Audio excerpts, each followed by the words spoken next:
প্রিয় চাকরি প্রত্যাশী, আমি আজকে দুইটা প্রবলেম সলভ করব যেটা আগুনের মতো সহজ।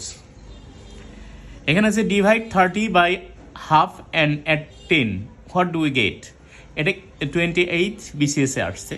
মানে এটা আগুনের মতো সহজ বললাম যে এটা দেখতে আগুন হবে কিন্তু পানির মতো সহজ আর কি। দেখেন 30কে ডিভাইড করতে বলছে হাফ দিয়ে, তাহলে আমরা 30 লিখব। এটা আপনারা সবাই পারবেন। ডিভাইড হাফ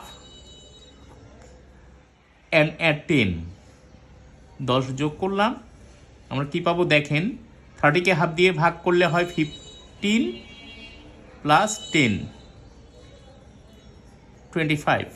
এটা কিন্তু দেওয়াই আছে, এটা আপনারা এমনিই পারতেন। আর কোনো সংখ্যা যদি 1000টা সংখ্যা একসঙ্গে থাকে, তার সঙ্গে যদি 0 গুণ থাকে, ওটার উত্তর 0 100%। যেমন 4 ইন্টু 5 ইন্টু 0 ইন্টু 7 ইন্টু 1 সমান 0। দ্যাট ইজ এইটার সঙ্গে 0 আছে, এটার উত্তর 0ই হবে, যাই দেওয়া থাক। Thank you.